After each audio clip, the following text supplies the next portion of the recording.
प्रोडिन के पहले किसी कुछ बोलना है क्या? ओके, मैं संकल्प बोल रहा हूँ। मैं ज्ञान स्वरूप हूँ, मैं आनंद स्वरूप हूँ। मुझे अपने ज्ञान को जानना है, मुझे अपने आनंद को पहचानना है। मैं सुख की खोज में आया हूँ, मैं सुख खोज कर ही रहूंगा। मैं ज्ञान प्राप्त करने आया हूँ, ज्ञान प्राप्त करके ही जाऊंगा। एक जना और कोई बोल ले। मैं बोलती हूँ। तो ओके। हाँ, मैं ज्ञान स्वरूप हूँ, मैं आनंद स्वरूप हूँ। मुझे अपने ज्ञान को जानना है, मुझे अपने आनंद को पहचानना है। मैं सुख की खोज में आया हूँ, मैं सुख खोज कर ही रहूंगा। मैं ज्ञान प्राप्त करने आया हूँ, ज्ञान प्राप्त करके ही जाऊंगा। जय जिनेन्द्र। जय जिनेन्द्र। मंगलम भगवान वीरो, मंगलम गौतमो गणी, मंगलम कुंद कुंदाद्यो, जैन धर्मोस्तु मंगलम। किसी को कुछ पूछना है क्या? कोई डाउट है पिछले जो प्रवचन हमने किए थे उसमें से? सुनिंद्र, किसी का हैंड रेज हो रहा है, कोई बोलना चाहता है? ये सबका कैपेबिलिटी है अनम्यूट करने की, जिसको अब बोलना है वो अनम्यूट करके बोल सकता है। एक दो क्वेश्चन मेरे पास आए थे, वो मैं बताती हूँ, तब तक आप लोग सोच लीजिए।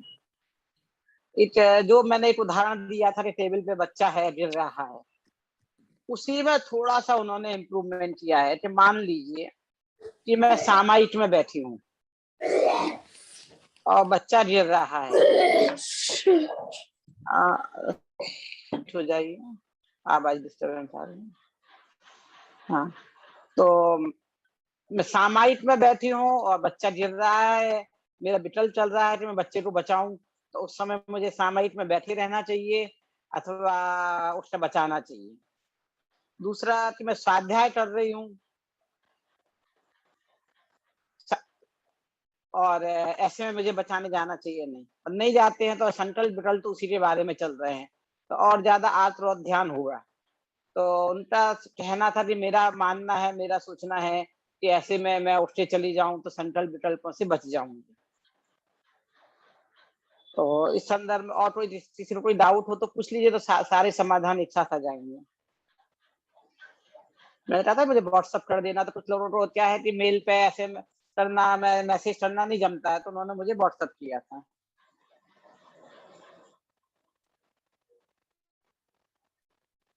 नहीं है, चलिए आप यही से चर्चा आरंभ करते हैं।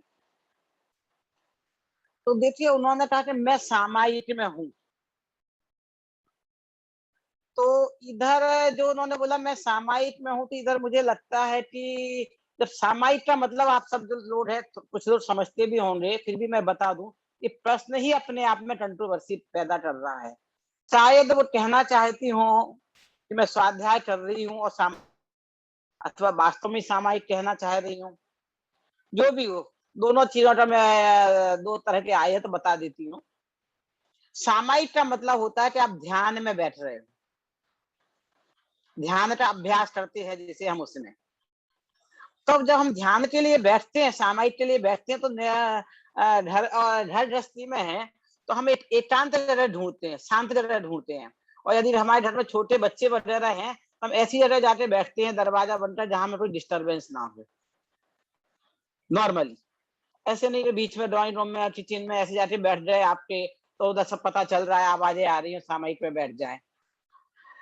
तो इसलिए जब यदि आप सामायिक है, तो आप आंख, वो भी ऐसी मुद्रा जो हमारी ध्यान मुद्रा है, बिल्कुल ऐसी ही मुद्रा हो रहती है। तो आंख भी बंद है, आप एकांत में बैठे हैं, आपको डिस्टरबेंस नहीं हो, तो आपको पता ही नहीं चलेगा कि आपका पोता पोती कोई भी गिर रहा है। मैंने पोते का ही उदाहरण दिया था कि दादी है और उनको ये विकल्प आ रहा है। तो एक दादी का ही फोन आया था मेरे पास, तो समझ लो 60+ तो हो ही रहे, है ना। तो उन्होंने तो इसलिए सामायिक के समय में तो आपको पता ही नहीं चलेगा, आपको संकल्प विकल्प उठेंगे नहीं, जो आप चिंतन मनन जिसमें जा रहे हैं। ये हो सकता है सामायिक में बैठने के पहले आपने देखा हो कि बच्चा टेबल पर है और उस समय आसपास कोई नहीं था, पर वो आप कंफर्म नहीं हो तो आप सोच रहे हो, मन में कल्पना करके वो गिर सकता है, ये बात तो हो सकती है। तो आपको संकल्प विकल्प गिर रहा है कि नहीं गिर रहा है ये भी नहीं मालूम है, उतर गया है क्या कर रहे हैं। तो तो आप निश्चिंत होकर बैठिए। पहली बार समझे सामायिक में हम जब जा रहे हैं तो सामायिक में तो ऐसी बातें आएंगी नहीं। दूसरा स्वाध्याय का जरूर है, स्वाध्याय करते समय हम बैठते हैं तो नॉर्मली ड्राइंग रूम में भी बैठ जाते हैं, ऐसी जगह बैठ जाते हैं, आजू बाजू बच्चे आते रहते हैं, हम स्वाध्याय करते रहते हैं। और कुछ सिंसियर होते हैं तो अपने एकांत में जाके भी बैठते हैं जहाँ डिस्टर्बेंस नहीं हो।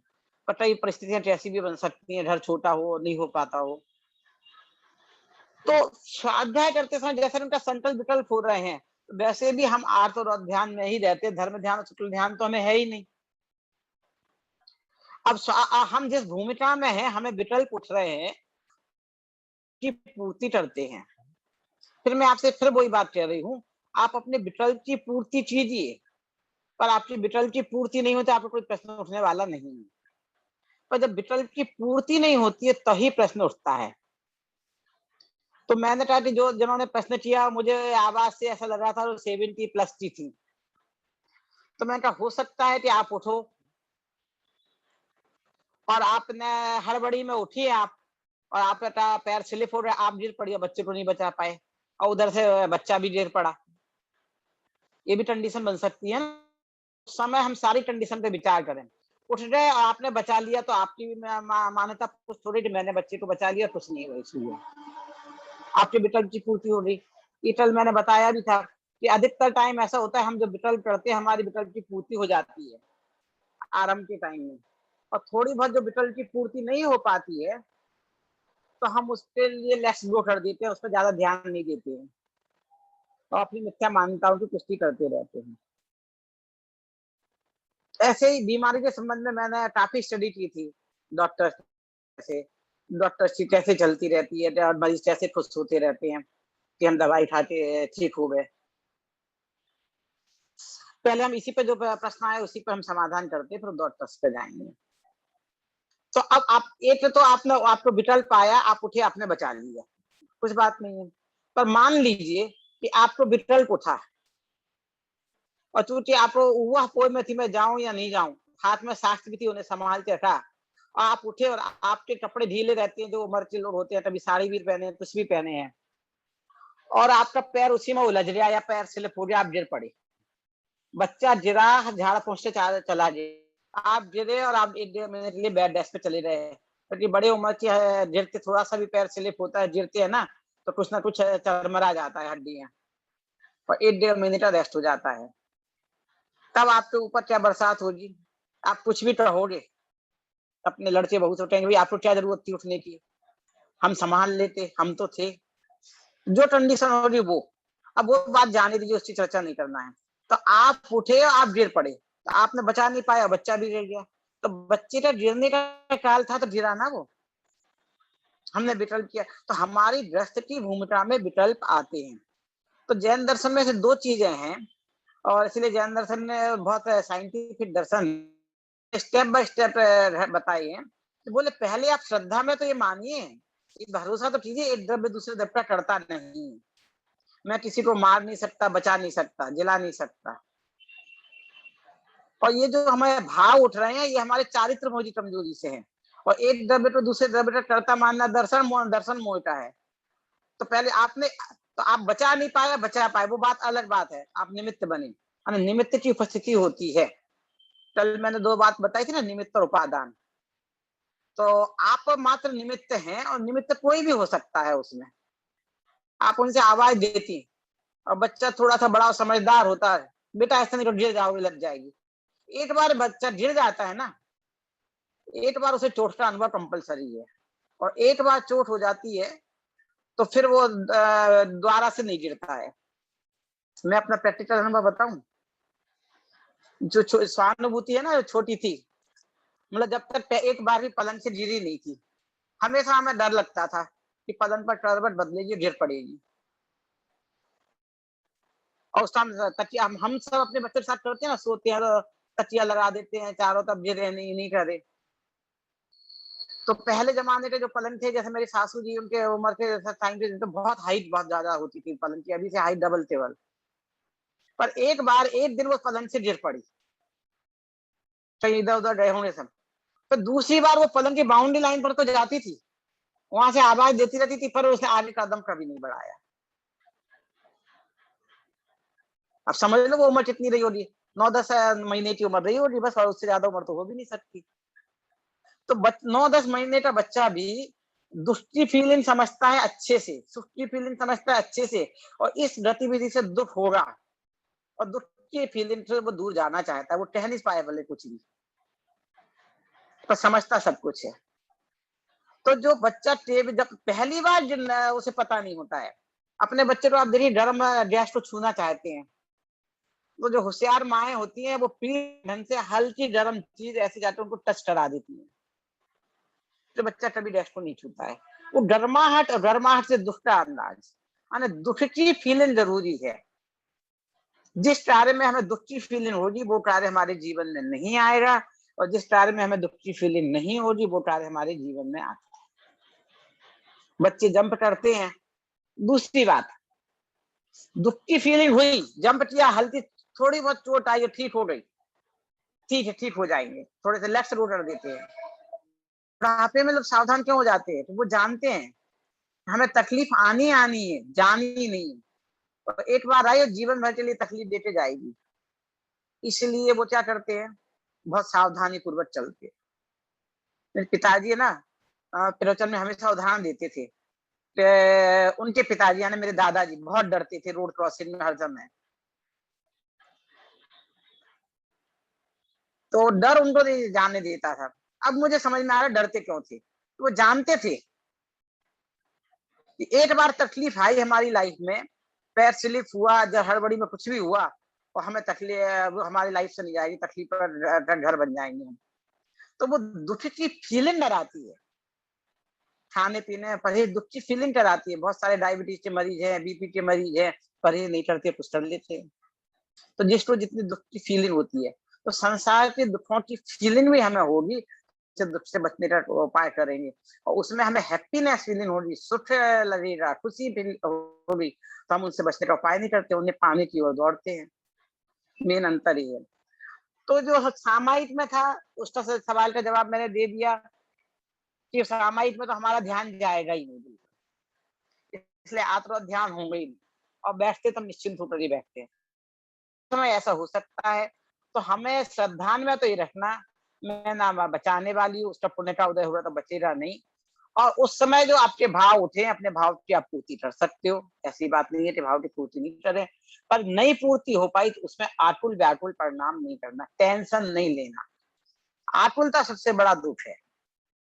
आप जहां जहां आकुलता की फीलिंग करेंगे वहां दुख होगा। तो हमें आकुल व्याकुल टेंशन से बचना है। जितना आप टेंशन फ्री पे जो काम कर सकते हैं अच्छा, जहां आपने टेंशन लिया आपको 10 बीमार किया। तो बार बार यही मैं कह रही हूँ कि हम जैन सिद्धांत को जानेंगे समझेंगे तो वस्तु स्वरूप हमें समझ में आएगा, वस्तुओं का स्वभाव समझ में आएगा। इसलिए किसी भी कार्य के होने में उपादान का जितना जरूरत है उतनी निमित्त की भी आवश्यकता है। उपा पर हम होते हैं निमित्त करता, हम मान लेते हैं उपादान करता। भूल हमसे ये होती है, हम निमित्त करता हैं और निमित्त करता माने तो कुछ तकलीफ नहीं है कि भाई ठीक है कि उस समय मैं उपस्थित थी, मैंने बचा लिया, और मैं ये हन करने लगूं, मैं नहीं होती तो बचता ही नहीं, मैं नहीं होती तो कार्य, ये गलत है कि नहीं। यदि उसमें उपादान में होने की योग्यता थी तो आप नहीं होते तो कोई और होता, वो नहीं होता तो कोई और होता, वो कार्य तो होता ही होता। और कार्य में नहीं होने की योग्यता होगी तो आप हो, आपके विकल्प आए, आपने विकल्प की पूर्ति की और आपने दौड़ लगाई, पर आप वहां तक नहीं पहुंच पाएंगे। कुछ भी वजह हो सकती है, बीच में अटक गई, आपके स्पीड में नहीं दौड़ पाई, दूरी ज्यादा थी, कुछ भी वजह हो सकती है, वो गिर जाएगा। इसलिए हम निमित्त करता है, बस अपने भाव आए हैं, विकल्प आ रहे हैं, विकल्प की पूर्ति कर रहे हैं, हो जाए तो बहुत बढ़िया, उसका अहम नहीं लेना। क्लियर?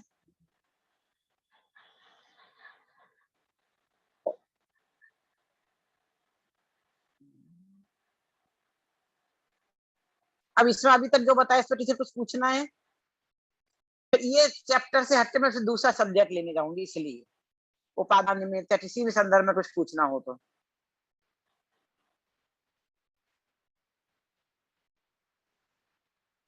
जो मैंने दुख की फीलिंग की बात की, फिर मैं उस पर आगे बढ़ती हूँ। लगता है सबको समझ में आ रहा है चीजें। हाँ, तो मैं ये कह रही थी कि दुख की फीलिंग, आप क्या कहते हो भाई, हम तो हैप्पीनेस के लिए आए, आप दुख की फीलिंग कह रहे हैं। हाँ, हमें सही सुख का स्वरूप समझना है तो दुख का सही स्वरूप भी समझना पड़ेगा। इस वास्तव सच्चा सुख क्या है और दुख क्या है।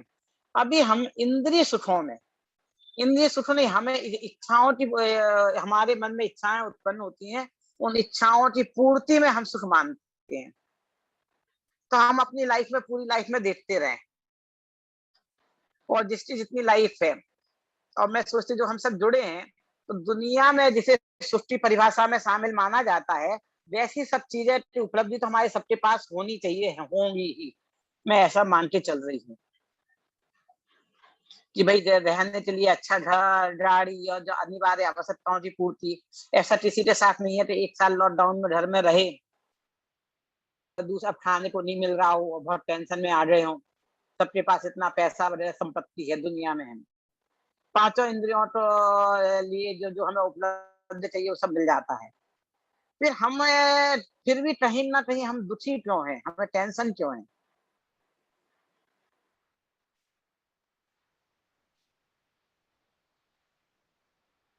ये बात हमें विचार करनी है। और दूसरा, कल हाँ मैंने एक बात अभी ध्यान नहीं, मैं कहा था मैं समय के बात को बताऊंगी, कहा था आप ध्यान दिलाना, मैं शायद स्लिप हो जाए मेरे से।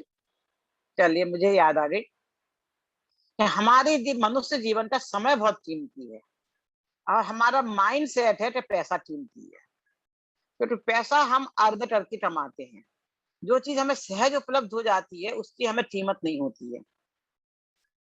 तो मनुष्य भाव में हमें हमें नहीं पता है कि पूर्व भाव में हमने कितनी मुश्किल से कितने कैसे पापड़ बेले थे, इतना पुण्य का उदय आया हमारा, कितने हमने कुर्बानियां दी थी कि हम जैन कुल में पैदा हो गए हैं। हमें इस समझ लीजिए जैन कुल में हुए नहीं, और ये तत्व की बात सुनने का मौका मिल गया है और सुन रहे हैं। तो अब वो हमें सहज मिल गया है, मनुष्य भाव इतनी लंबी आयु मिल रही, जो जितने उम्र का यहाँ बैठा है उसकी उतनी आयु तो है ही। 8-10 साल की आयु तो और मान के चलते हैं। मान लीजिए सब लोग अपने आप को सोचते हैं 80 साल 85 साल की आयु माने, एक्टिव आयु 80-85 में लोग अच्छे से दिख रहे हैं तो।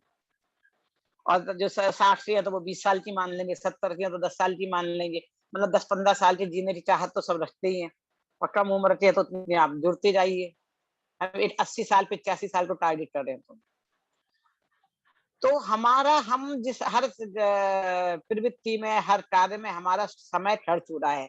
जैसे हम बाजार से हम कोई सामान खरीद के लाते हैं, हर चीज में हमारा पैसा खर्च होता है, तो हमें पैसे की कीमत आती है।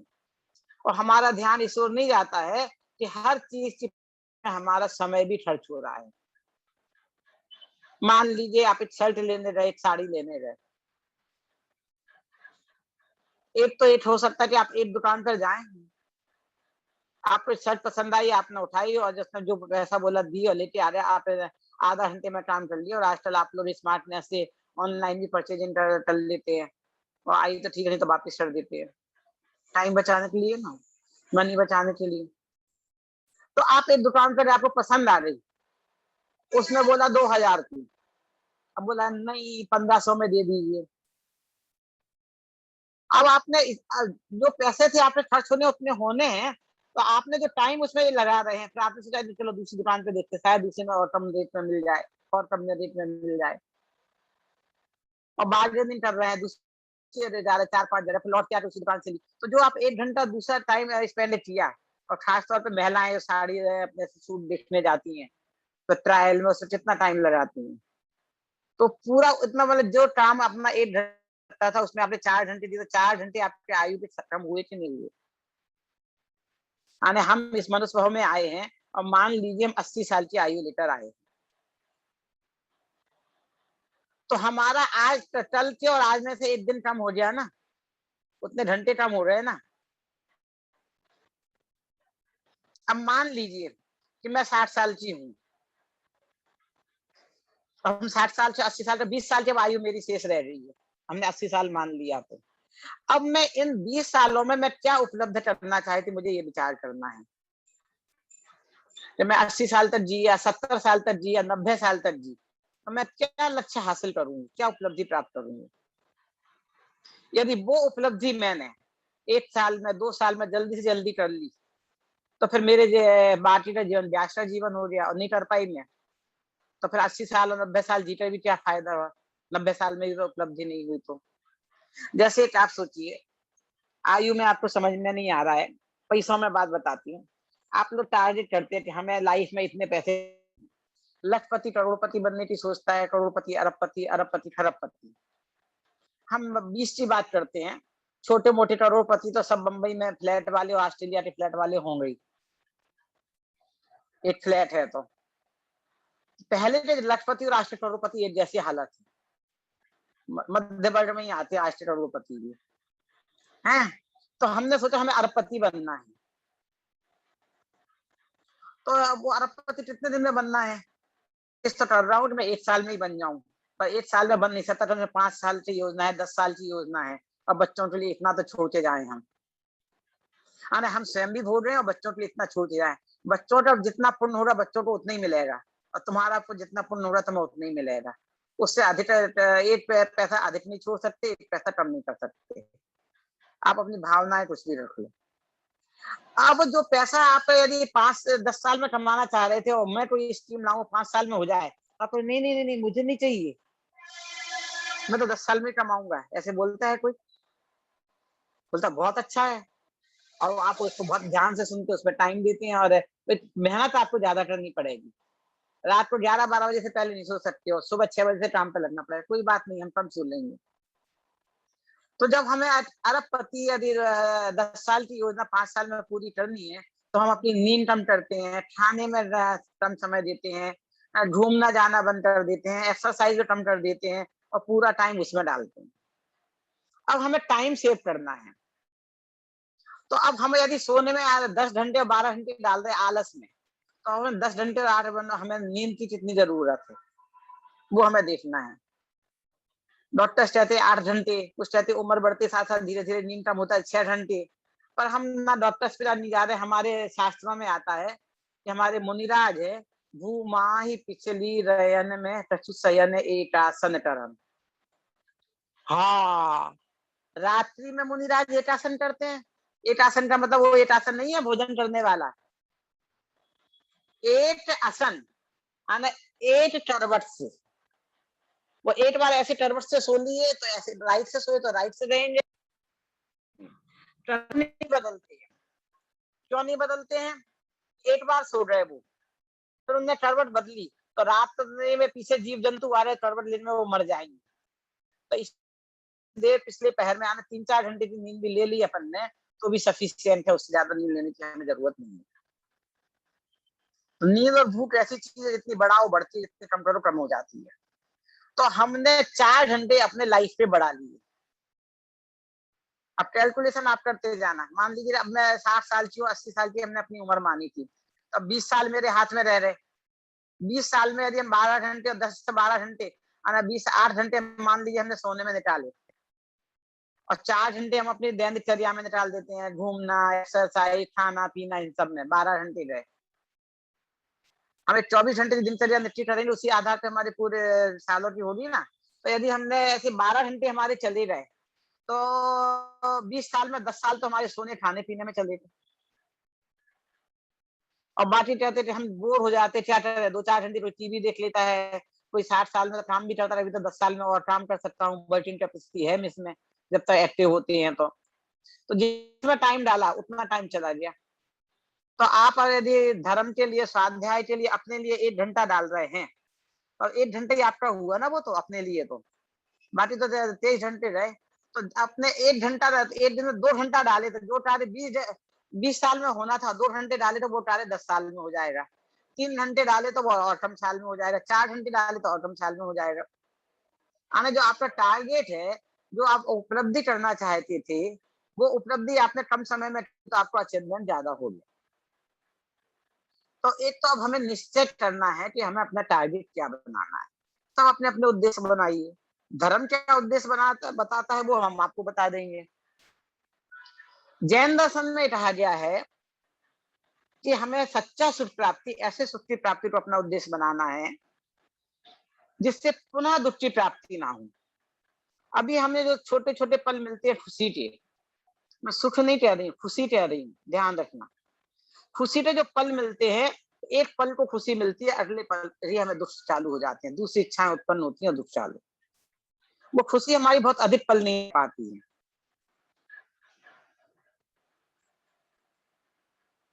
तो वो खुशी के पल दुख के पल में ना बदले, ऐसा सुख चाहिए। तो क्या चाहिए? तो बोले ऐसा सुख किसी के पास है क्या? बोले हाँ है। महावीर ने, आदिनाथ से महावीर तक 24 तीर्थंकर और जो भगवान हुए, उन्होंने वो सुख हासिल किया था। तो वो सुख कैसे हासिल किया था? जैसे जो रास्ते पर वो चले उस पर हम चलेंगे तो हासिल करेंगे। तो कहते उनका पहला कदम उठाया था सम्यक दर्शन प्राप्ति का। मैं सम्यक दर्शन का बात क्यों ला रही हूँ कि इस समय कुछ इशू नहीं है। आप जहां हो, जैसे हो, जिस भूमिका में हो, उस भूमिका में रहकर सम्यक दर्शन की प्राप्ति कर सकते हो। उससे उस आनंद की शुरुआत हुई। अभी जो हमें आनंद मिलते हैं, पांचों इंद्रियों से मिलते हैं। हमें टीवी देखना अच्छा लगता है तो आंखों का सुख हुआ। गाना सुनना अच्छा लगता है तो कानों से सुख मिला। कोई खुशबू आई, अच्छा लगा तो नाक से सुख मिला। खाने पीने में अच्छा लगा तो रसना इंद्री का सुख हुआ। ठंडी हवा भी जो अच्छा लगता है जिसे, तो वो स्पर्शन इंद्री का सुख हुआ। ऐसे पांचों इंद्रियों के सुखों की ओर हम दौड़ते रहते हैं, भागते रहते हैं दिन भर। और ये पैसा कमाना है, जो घर के गृहस्थी है, सब चीजें हैं, इन्हीं सुख की प्राप्ति के लिए हमारा प्रयास रहता है। इसके लिए हम दौड़ रहे हैं। पर इसमें जैसे कि उदाहरण दूं कि पहले हमारे पास एक घर छोटा था, टीवी नहीं था। जब नया नया टीवी आया तो ब्लैक एंड व्हाइट टीवी घर में खरीद के लाया तो बहुत खुश हो गए। फिर क्या, चलो इसमें चैनल आने दो। चैनल आ गए तो पहले वो चित्रहार, वो गाने की आ रही थी, वो सुना तो बहुत मजा आ गया। फिर अब बहुत चैनल चाहिए। जब तक चैनल नहीं है ज्यादा तो मजा नहीं है। एक चीज आई, एक पल खुश हुए, पर इसमें टीवी तो फोटो तो आना चाहिए। अब रिमोट कंट्रोल का होता, कलर टीवी होता तो बहुत अच्छा है। गाड़ी ली तो अब थोड़ी बड़ी गाड़ी हो, अब तो बिजली वाली हो, तो ऑटोमेटिक हो, तो वो हमारी इच्छाएं बढ़ती चली जाती, उसी टाइप की और दूसरी टाइप की। तो यहाँ हम दुख की फीलिंग करने लगते हैं। तो ये कह रहे हैं कि सच्चे सुख की प्राप्ति को हमने अपना लक्ष्य बनाया, तो जितना समय हम अधिक से अधिक उसमें डालेंगे, जितने जल्दी जल्दी उसे अचीवमेंट कर लेंगे, तो मनुष्य भाव को हमने सार्थक कर लिया। फिर हमें कुछ नहीं, और हमने लक्ष्य अचीवमेंट नहीं कर पाया तो फिर आपने सोने में नाइट गुजारी, कि आपने पूजा भक्ति में गुजारी, कि आपने या पुण्य का बंद करेंगे या पाप का बंद करेंगे। दोनों में बंद हो रहा है। एक से नरक में जाएंगे, एक से स्वर्ग में जाएंगे। पुण्य अधिक हो गया तो स्वर्ग चले गए, पाप अधिक हो गया तो नरक चले गए। अब 50-50 फिर ऐसे रहे तो नरक तिरंगी में चले जाएंगे। तो रहेंगे संसार में, संसार से कटने का रास्ता मिलेगा हमारे लिए सम्यक दर्शन की शुरुआत से। तो हम अपना जो छोटी छोटी चीजों से समय बचा लें, तो वो अधिक समय हमने यूज कर लिया। एंजॉयमेंट का करना तो एंजॉयमेंट का कर लिया, तो वो हमने अपनी आयु बढ़ा ली। और जो हम छोटे छोटे कार्यों में अपने टाइम वेस्ट करते रहते हैं, वो अपनी आयु कम करते रहते हैं। तो जहां हम भूतकाल की बातें सोचते सोचते, देखो वर्तमान के बारे में तो कुछ सोचता नहीं है, वर्तमान तो आ गया है। भविष्य के बारे में बहुत ज्यादा पता नहीं है, जो सोचते अच्छे ही सोचते हैं। तो भविष्य के बारे से कोई दुखी नहीं होता सोचकर, क्योंकि तो हम कल्पनाएं करते हैं, मन के लड्डू फीके क्यों, और फीके भी तो थोड़े क्यों, है ना। तो भविष्य की कल्पनाएं अधिकतर हम करते हैं तो अच्छी अच्छी करते हैं। कोई भविष्य नहीं करते हैं तो दुखी हो, कोई सोचता है कि भविष्य में दुखी हो जाऊंगा, वो अपनी सुष्टि प्लानिंग करता है। जो हम सबसे ज्यादा दुखी होते हैं, भूत के बारे में विचार करके सोच सोच कर दुखी होते हैं। इसलिए मैं तो कहती हूँ, स्मृतियां कभी अच्छी नहीं होती हैं, वो दुखदायी होती हैं। हमारा भूतकाल अच्छा रहा हो, अब हम वर्तमान में जैसे हैं उससे ज्यादा अच्छा भूतकाल था, तो सोच सोच कर हम पहले दिन थे, अब वर्तमान में हम दुखी होते रहते हैं। और खराब था तो भी हम वर्तमान की स्थिति नहीं भूलते हैं और सोचते अरे मैंने ऐसे बुरे दिन देखे हैं, और हम दुखी होते रहते हैं। इसलिए स्मृति जितनी कमजोर हो वो अच्छा। अपनी पुरानी बातें, दुखदायी बातें तो हमें भूल ही जानी चाहिए, याद ही नहीं रखनी चाहिए। हाँ, तत्व की बातें याद रहनी चाहिए। और हमारे स्टोरेज कैपेसिटी है कम। जैसे मोबाइल में डाटा होता है, तो ऐसे हमारे यहाँ का भी है। उसमें आपको क्या सेव करना और क्या नहीं करना, ये आपके हाथ में है। कैसे उसकी चर्चा हम अगले उसमें करेंगे, कि हम स्टोर कैसे कर दें इस समय। पर इसमें आप ऐसी बात है, आप दुख देने वाली बातें स्टोर करेंगे तो आपको दुख मिलेगा, आप सुख देने वाली बातें स्टोर करेंगे तो सुख करेगा। धर्म हमें अच्छी चीजें, सुख, खुश रहने वाली, सुख प्रदान करने वाली चीजें बताता है। उसके बारे में चिंतन मनन करेंगे तो हमें साम्य भाव पैदा होगा, राग और द्वेष भाव पैदा नहीं होंगे। जब हमें राग भाव पैदा होता है अथवा द्वेष भाव पैदा होता है तो हमें दुख होता है। तीव्र राग भी दुख का कारण है, तीव्र द्वेष भी दुख का कारण है। जिनसे हमें राग है उनके साथ अहित होता है तो दुख होता है, जिनसे द्वेष है उनका हित होता है तो दुख होता है।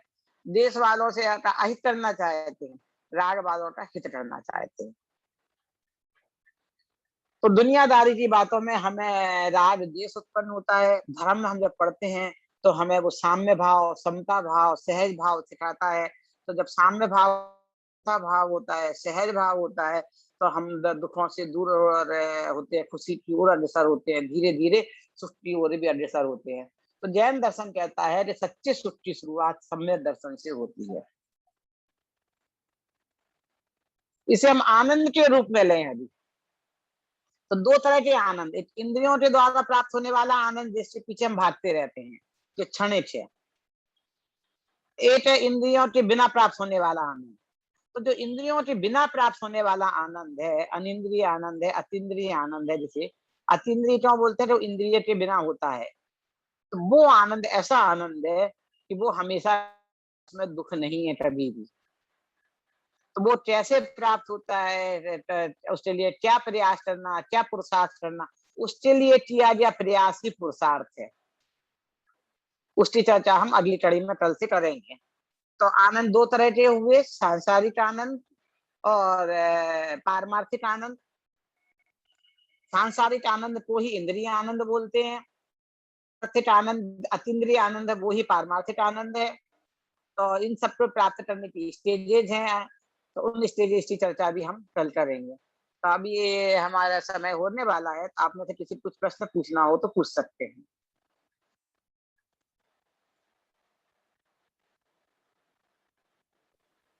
जय जिनेंद्र, मैं रूपाली। हाँ जी। जी। पहले तो मुझे आपसे कल के बारे में बात करनी थी, जो कि आपने बताया था कि मतलब आपने ऐसा अंदाज लगाया था कि मेरे भैया भाभी नहीं है। तो वो बात सच है, क्योंकि मतलब मैं अपने मम्मी पापा की ओनली चाइल्ड हूँ। तो वो आपने सही अंदाज लगाया था। और दूसरे मेरे दो प्रश्न हैं आज के लिए। कल आपने मतलब कल मैंने इसलिए नहीं पूछा था क्योंकि कल लास्ट में समय बहुत सीमित रह गया था।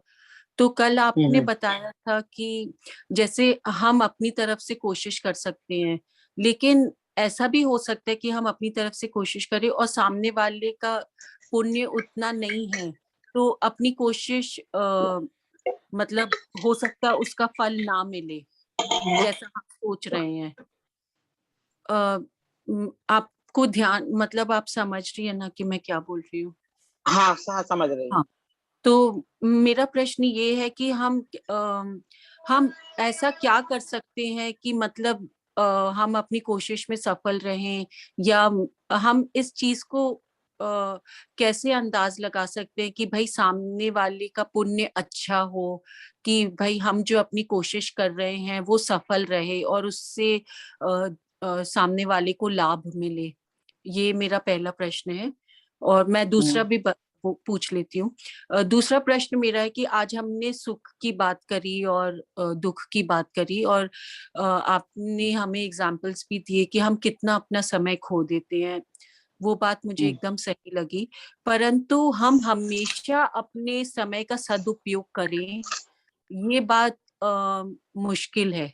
क्योंकि जैसे एक मैं मदर भी हूँ, मेरा बेटा छोटा है, अब थोड़ा बड़ा हो गया, पहले छोटा था।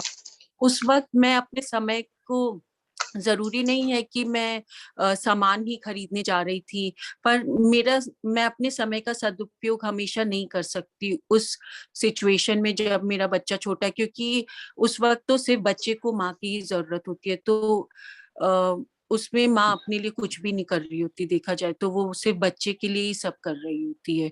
तो हर वक्त हम अपने समय का सदुपयोग कैसे कर सकते हैं? बस यही 2 मेरे प्रश्न है। हाँ, बहुत अच्छे आपके प्रश्न हैं।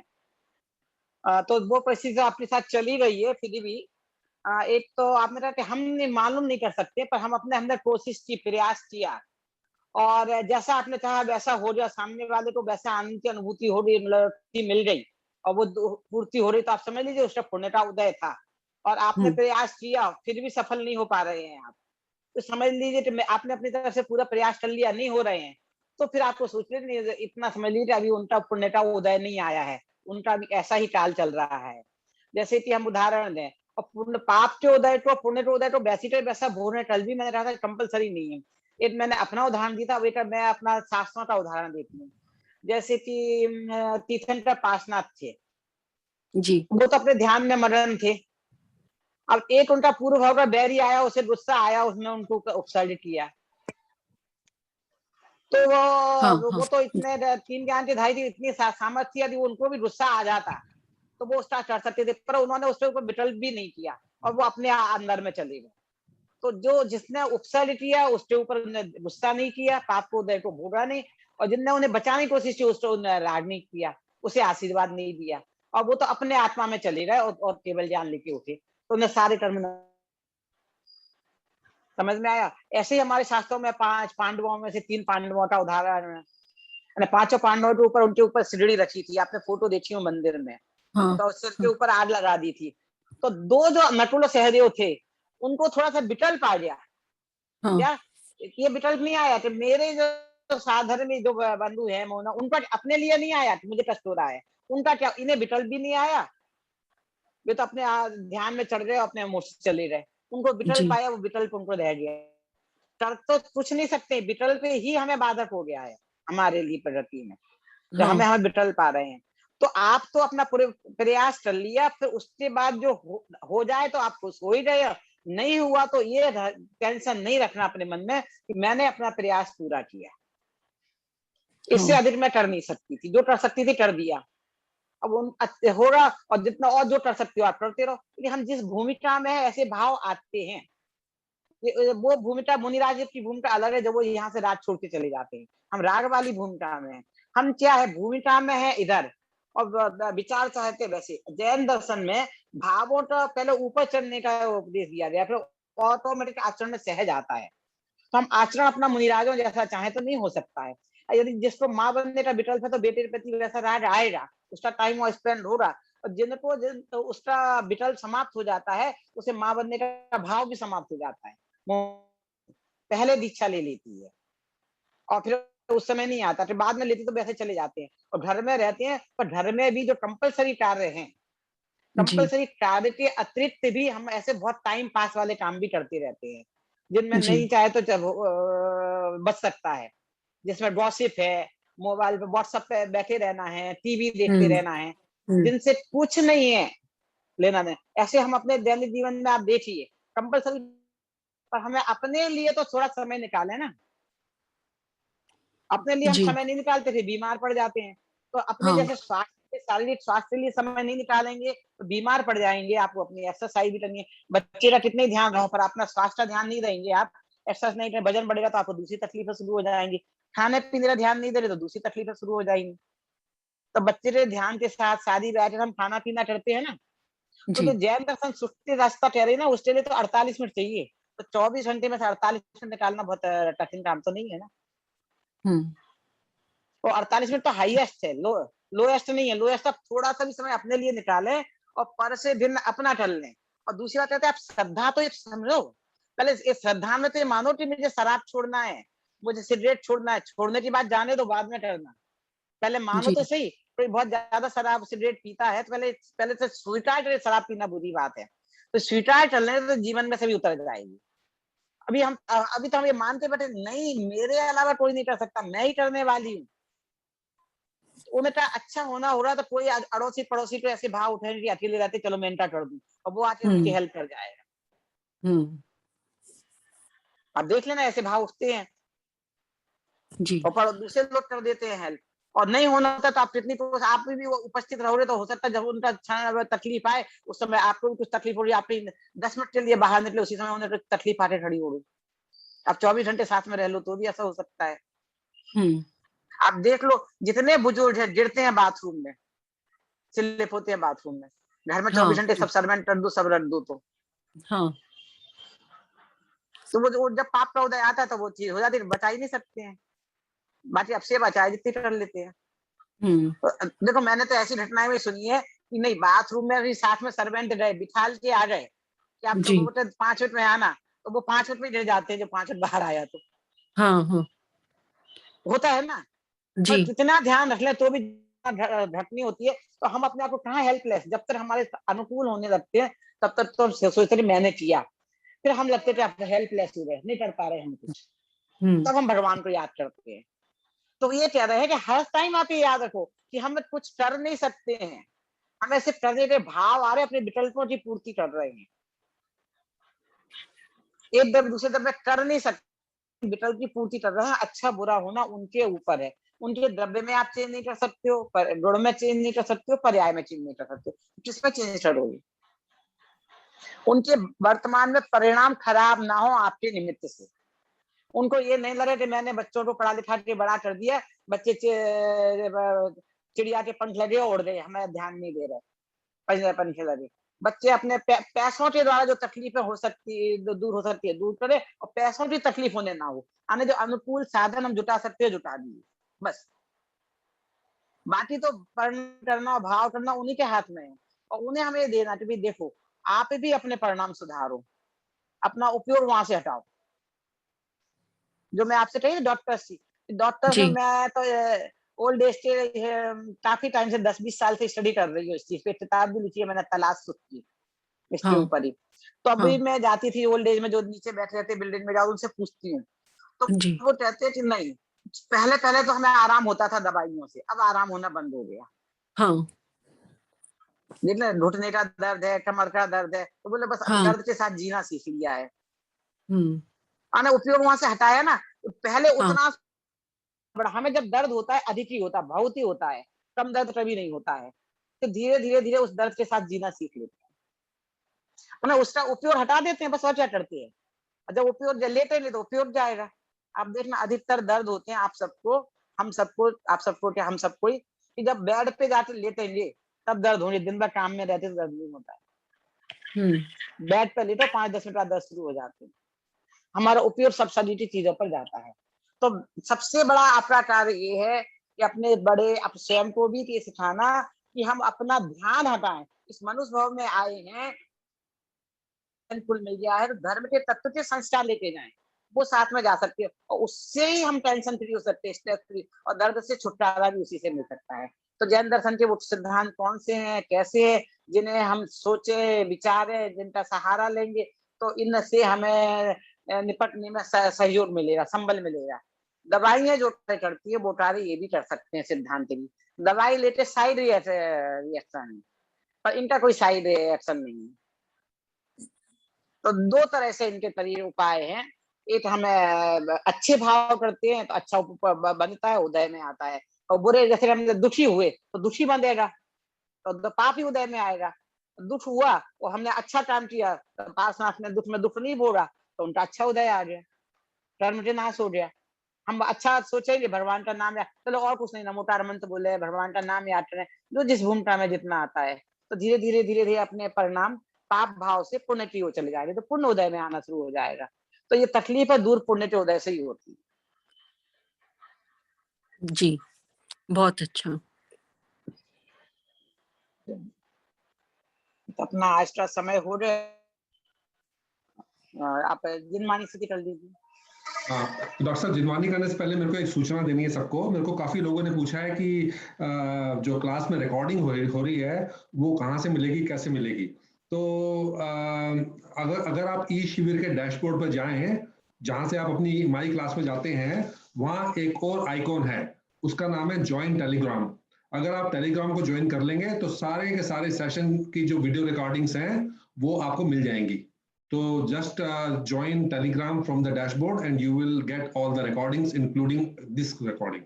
So with that hope this helps. तो हम जिनवानी स्तुति कर लेते हैं। जावाणी के ज्ञान ते सुझे लोका लो, सोवानी मस्तक नवो नमोस्तनाते धोंदोप। जय जिनेंद्र। जय जिनेंद्र जिनवाणी माता की जय। की जय। जय